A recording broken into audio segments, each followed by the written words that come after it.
Celá revolúcia v AI, spustená jedným dokumentom, v roku 2017 sa stalo niečo zásadné. A nebolo to žiadna nová fyzika ani komplikovaná matematika. Bola to jedna jediná myšlienka. A tá zmenila úplne všetko. Toto je príbeh, ktorý odštartoval éru modernej AI.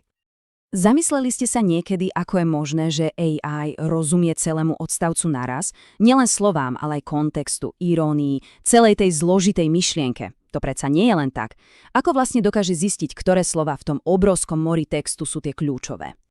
No odpoveď sa skrýva práve v tom jednom, revolučnom článku z roku 2017. A toto nebol nejaký postupný vývoj, žiadne malé króčiky, toto bol zásah blesku. Prielom, ktorý zničil bariéry brzdiace AI celé 10 ročia. Poďme teda priamo k zdroju. Tým 8 autorov z Google v ňom navrhol niečo radikálne. Ich myšlienka bola vlastne geniálne jednoduchá, no zároveň neskutočne odvážna. Povedali si, zahoďme staré pomalé metódy a postavme všetko na jednom jedinom koncepte. A tým konceptom bola pozornosť. Ale aby sme naozaj pochopili, aké geniálne to bolo, musíme sa vrátiť o krok späť. Musíme pochopiť problém, ktorý AI trápil. Svet pred rokom 2017 bol totiž uväznený v niečom, čomu sa hovorí sekvenčné úzke hrdlo. A čo to presne je? Takže pred rokom 2017 svetu AI vládli tzv. Rekurentné neurónové siete, skrátene RNN. A ich princíp znel celkom logicky. V podstate sa snažili napodobniť to, ako čítame my, ľudia. Teda pekne postupne, slovo za slovom. Predstavte si, že by ste mali čítať knihu, ale cez kľúčovú dierku. V každom momente vidíte len jediné slovo. Aby ste pochopili celý príbeh, musíte si v hlave pamätať všetko, čo ste videli predtým. No, a presne takto fungovali staré RNN modely. A ako si asi viete predstaviť, prinášalo to dva obrovské, naozaj veľké problémy. Prvý problém, bolo to strašne, ale strašne pomalé. Keďže všetko išlo pekne po poriadku, slovo za slovom, nedalo sa to urýchliť. Nemohli ste zapojiť viacero procesorov naraz. A ten druhý problém, krátka pamäť. Pri dlhších vetách alebo odsekoch tie modely jednoducho zabudli, čo bolo na začiatku. A bum, kontext bol preč. A tu vlastne vidíme jadro celého problému. Pri starom rekurentnom spôsobe sa cesta medzi prvým a posledným slovom neustále predĺžovala. Čím dlhšia veta, tým väčší problém. Ale tá nová myšlienka, tá vlastná pozornosť sľubovala niečo nevídané. Prepojiť každé slovo s každým iným, a to naraz, v jednom jedinom kroku, bez čakania, bez postupnosti. A teraz prichádza tá najzaujímavejšia časť príbehu. Ten mechanizmus pozornosti totiž nebol v roku 2017 žiadna prevratná novinka. V skutočnosti už existoval, ale používal sa skôr, povedzme ako také pomocné kolieska pre tie staré a pomalé modely. Bola to taká šikovná finta, ako by tie staré modely mali lupu, s ktorou sa mohli pozrieť späť na dôležité slová, ktoré už prečítali. A áno, pomáhalo to. Ale stále to bola len taká záplata na diere. Ten základný problém, pomalé čítanie slovo za slovom, stále zostával. No a potom prišla tá kľúčová otázka. Tá otázka za $1 000 000, ktorá všetko zmenila. Autori sa sami seba spýtali. A čo ak tú pomalú, sekvenčnú časť jednoducho vyhodíme? Čo ak postavíme celý model iba a jedine na mechanizme pozornosti? A odpoveďou na túto otázku bola úplne nová architektúra. Dali jej meno Transformer a samotný názov ich článku hovorí za všetko. Attention is all you need. Pozornosť je všetko, čo potrebujete.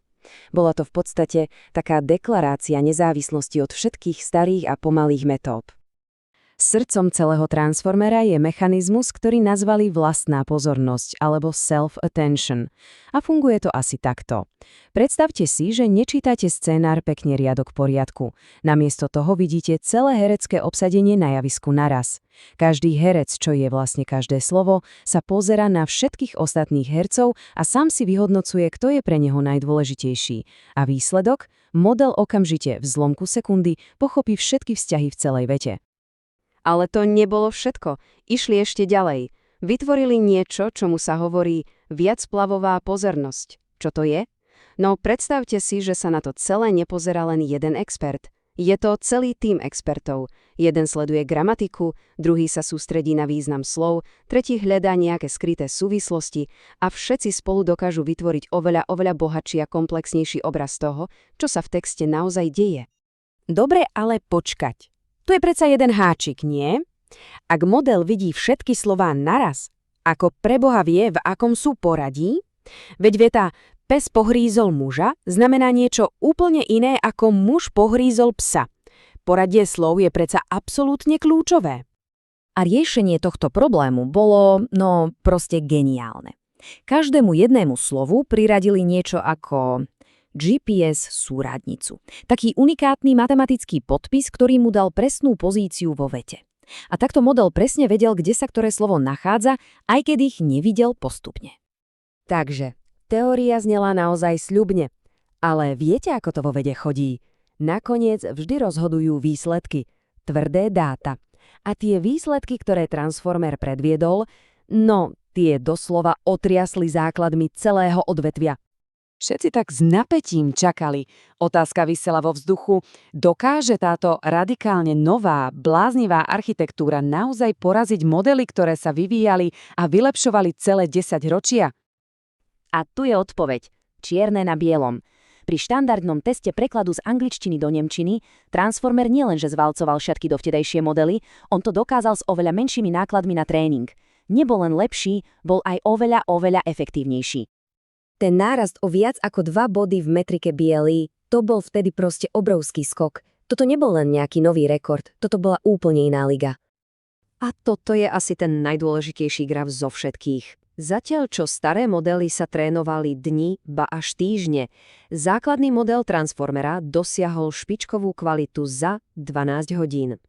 Z dní na hodiny. To nebolo zlepšenie, to bola revolúcia v efektíve. A presne v tomto je to celé kúzlo.